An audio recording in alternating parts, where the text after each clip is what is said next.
우리 말씀의 제목을 한번 따라해 보도록 하겠습니다. 그들의 믿음을 보시고. 그들의 믿음을 보시고.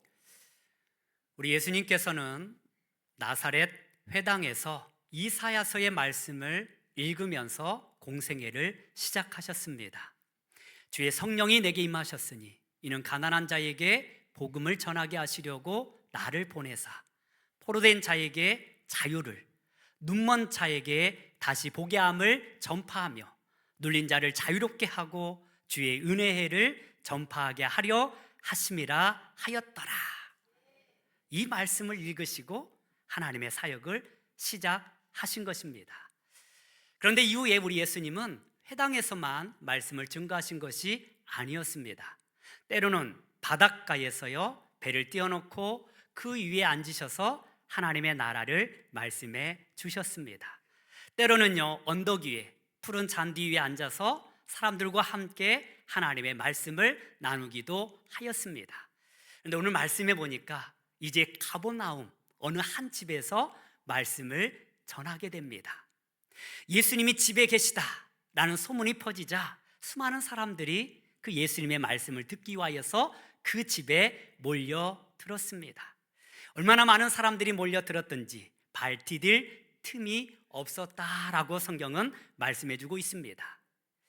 이 나사렛 회당에서는요 사람들이 우리 예수님을 배척하고 죽이려고까지 하였습니다.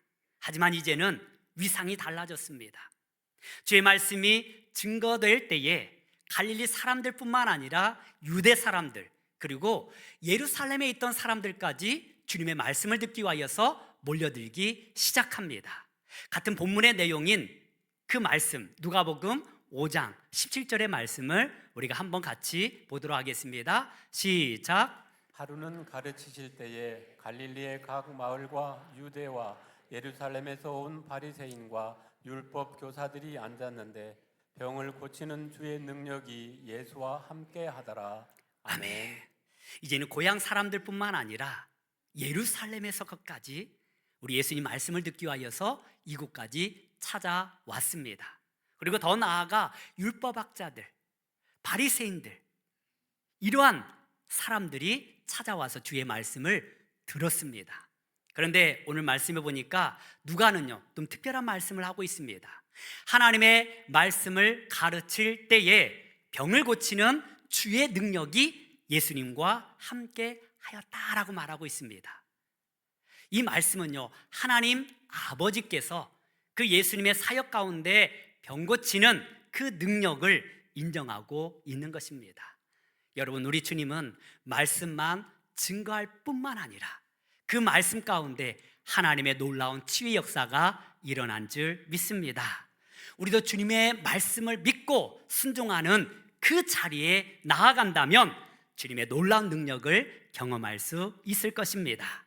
하나님의 집은요 말씀 잔치가 있는 곳입니다. 하나님 말씀이 선포되는 것입니다. 그리고 이 안에는 회복의 은혜가 있고 기쁨이 넘치는 축복의 역사가 있습니다. 바로 이 하나님의 집, 이 거룩한 집이 저와 여러분들이 오늘 함께 예배하고 있는 이 교회가 되기를 소망합니다. 우리가 주의 말씀을 믿고 그 말씀을 듣고 그 말씀을 행할 때에 하나님의 놀라운 치유의 역사와 기적의 역사가 일어나는 것입니다. 그리고 그때 사람들이 한 중풍병자를 데리고 옵니다. 하지만 너무 늦게 온 나머지 우리 예수님께서 계신 그 방 안까지 들어갈 수가 없었습니다. 이때 중풍병자를 데려온 4명의 사람은요 아무도 생각하지 못한 방법으로 이 중풍병자를 예수님 앞에 내려놓습니다. 바로 우리 본문 말씀 3절에서 4절 말씀을 함께 보도록 하겠습니다. 시작. 사람들이 한 중풍병자를 4사람에게 메워 가지고 예수께로 올세 무리들 때문에 예수께 데려갈 수 없으므로 그 계신 곳에 지붕을 뜯어 구멍을 내고 중풍병자가 누운 상을 달아 내리니. 아멘. 중풍병은요 오늘날 뇌졸중이라고 보면 됩니다. 뇌경색이나 뇌출혈로 인하여서 이 머리에 피가 공급되지 않으면서 바로 뇌세포가 손상되는 질환입니다. 그래서 몸의 일부분이나 또한 심지어는 전체를 사용할 수 없는 경직에 이를 수 있습니다. 이 중풍병자는요, 안타깝게도 전신마비까지 오게 된 거예요. 그래서 누가복음에 보면 사람들이 침상을 메고 여기까지 온 거예요. 부축해서 온 것이 아닙니다. 그야말로 그 침상에 실려서 온 거예요. 그런데 사람들이 너무 많아서 예수님 앞에 가까이 나아갈 수가 없었던 것입니다. 그런데 이 4명의 사람들은요, 놀라운 방법을 생각해냅니다. 바로 지붕에 올라가서 그 지붕을 뜯어내고 침상째 예수님 앞에 내려놓은 것입니다. 이것이 가능했던 것은요, 그 이스라엘 집의 특성이 있었기 때문에 그렇습니다. 당시 이스라엘에 있는 수많은 집들은요, 그 지붕에 올라갈 수 있도록 옆에 계단을 두었습니다. 그래서 지붕은 좀 쉽게 올라갈 수가 있었어요. 그리고 지붕을 만들 때에 가래를 놓고 또 나뭇가지를 옆에 설켜 놓은 다음에 진흙을 발라서 그 지붕을 씌웠습니다. 그래서 그 나뭇가지들을 이렇게 헤집으면 바로 지붕이 뚫려서 밑을 볼 수 있게 되는 것입니다. 그런데 누가복음에 보면 이 사람들이 기왓장을 뜯어냈다라고 표현하고 있습니다. 아무리 지붕에 올라가기 쉽고 뜯어내기 쉽다 할지라도 여러분, 이 한 집에 그 지붕을 뜯어내는 것이 여러분 결코 쉬운 일이 아니었음을 보여주는 말씀인 것입니다. 방 안에 모여있던 사람들에게 흙먼지를 알리는 민폐가 될 수 있습니다. 또 남의 지붕을 뜯는다라는 것은요, 상식 밖의 일입니다. 나중에 보상을 해야 해줄 수 있습니다. 사람들의 비난이 있을 수 있습니다. 사고의 위험도 있었습니다. 그런데 이 4명의 사람들은 그것을 감수하고 바로 이 중병 환자를 예수님 앞에 침상째 내려놓은 것입니다.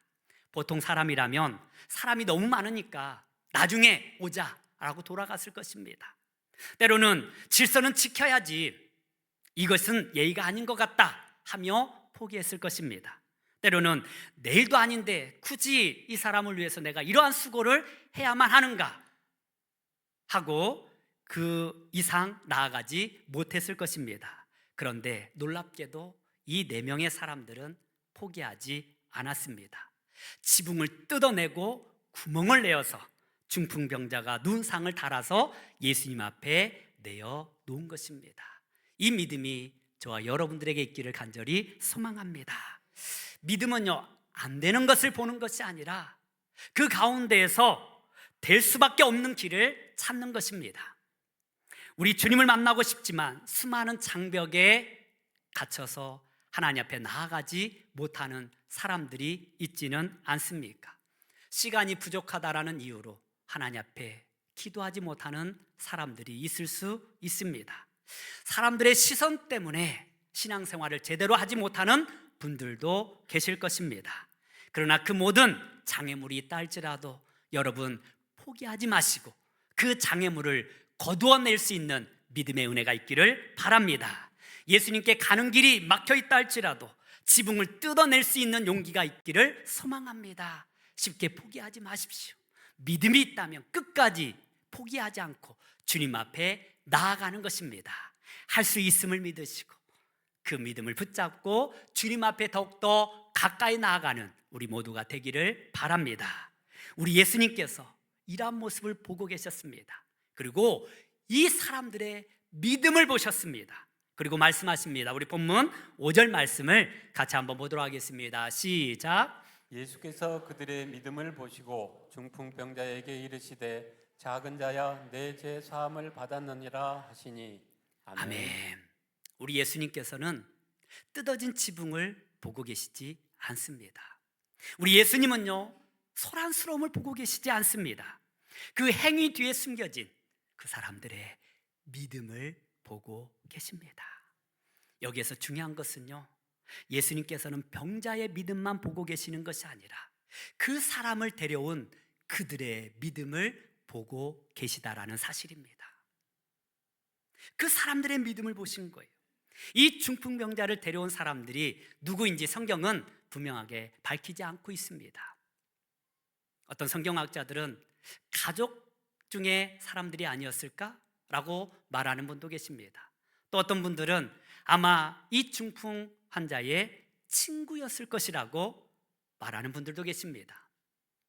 하지만 이 사람들을 정확하게 밝히지 않는 것이 오히려 저와 여러분들에게 은혜가 되는 것입니다. 왜냐하면 저와 여러분들도 이들의 믿음을 본받을 수 있기 때문에 그러합니다. 이 친구들의 믿음이 저와 여러분들의 믿음이 되기를 바랍니다. 여러분, 이 4명의 친구는요, 이 친구가 우리 예수님을 만나면 분명히 치유받을 수 있을 거야 라는 확신이 있었습니다. 이 병자를 사랑하는 마음이 있었습니다. 지붕을 뜯는 상상력은 바로 이 믿음과 사랑 때문에 나타날 수 있는 능력이었습니다. 이 사랑을 우리 예수님께서 보신 거예요. 이 믿음을 우리 예수님께서 보신 것입니다. 그들의 믿음을 보시고 주님은 놀라운 선포를 하신 것입니다. 2001년 뒤늦은 장맛비로 인하여서 저희 시골집이 물에 잠기는 일이 있었습니다. 그 마을 옆에서 다리 공사를 하였는데 그 제방을 제대로 하지 못한 거예요. 그래서 이 물결이 이제 갑작스럽게 마을로 들이닥치면서 그 마을에 있는 집들이 다 반쯤 잠기게 된 거예요.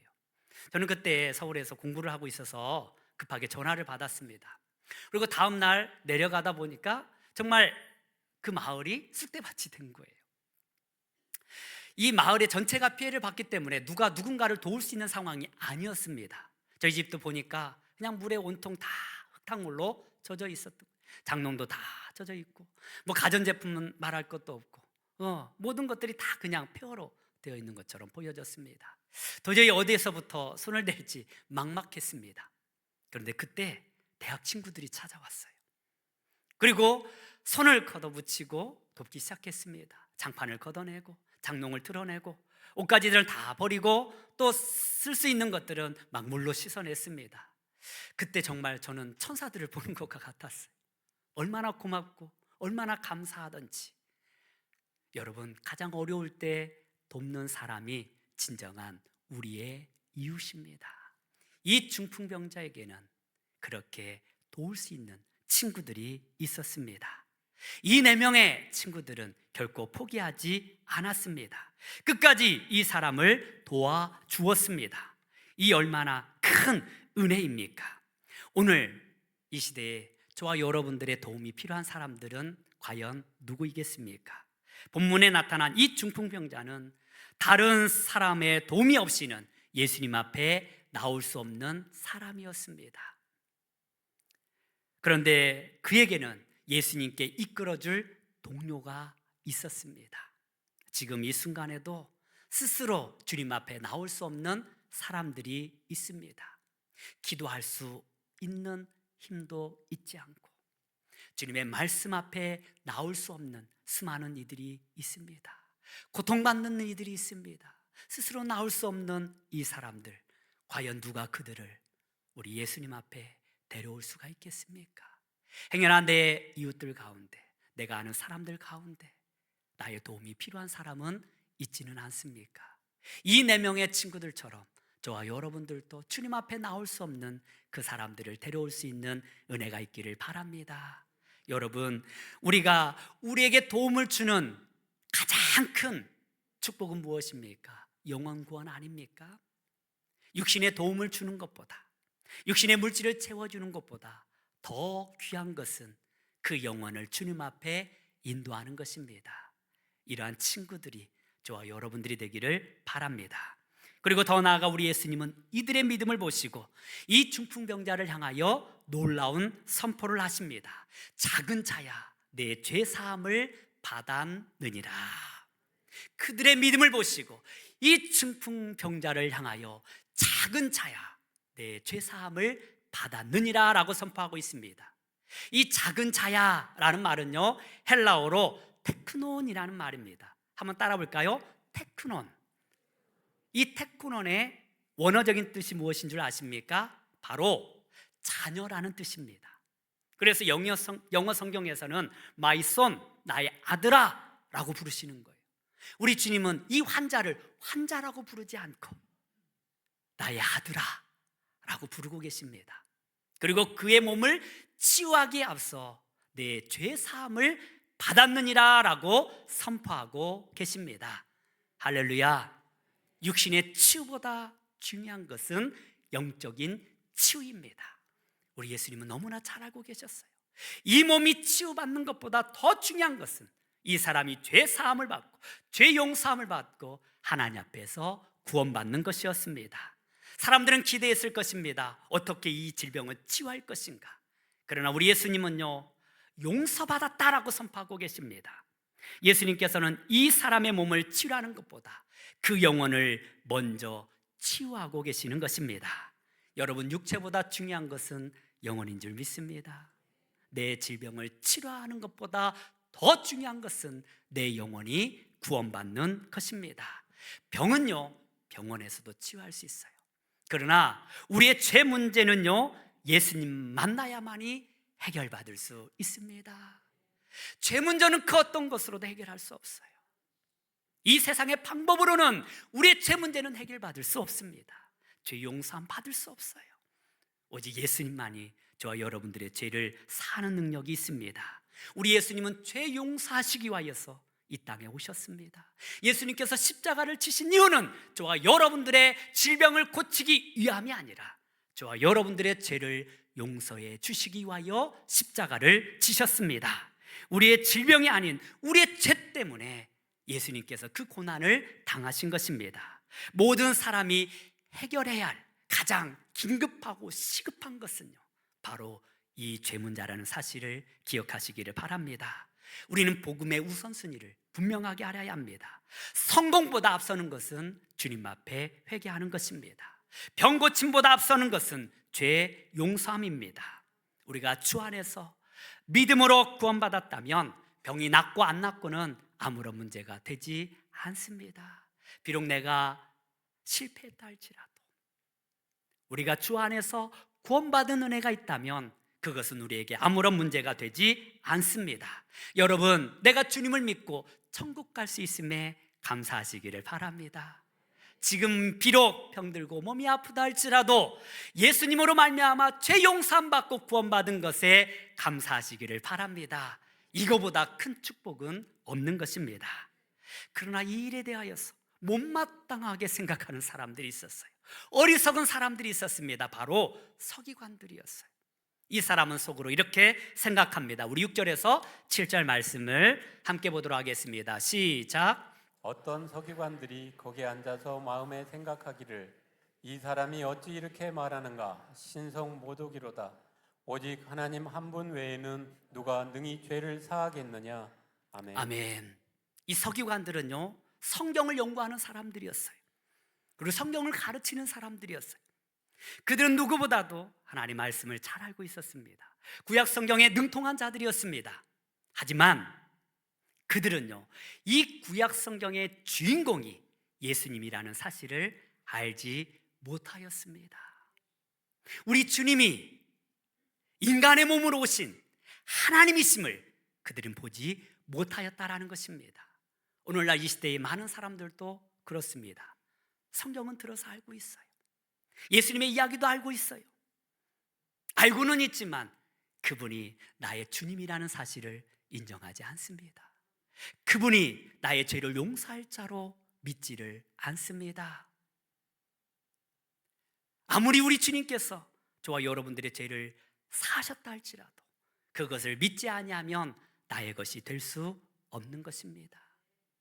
성경은 알고 있지만 그것을 하나님의 말씀으로 받아들이지 못하면 기적의 역사는 우리 가운데 일어나지 않습니다. 예수님께서 그들의 생각을 하셨어요. 그리고 이렇게 말씀하십니다. 우리 8절에서 10절 말씀을 함께 보도록 하겠습니다. 시작. 그들이 속으로 이렇게 생각하는 줄을 예수께서 곧 중심에 아시고 이르시되 어찌하여 이것을 마음에 생각하느냐. 그러나 인자가 땅에서 죄를 사하는 권세가 있는 줄을 너희로 알게 하려 하노라 하시고 중풍병자에게 말씀하시되 아멘. 아멘. 예수님은요, 사람의 몸으로 오신 하나님이십니다. 성자 하나님이십니다.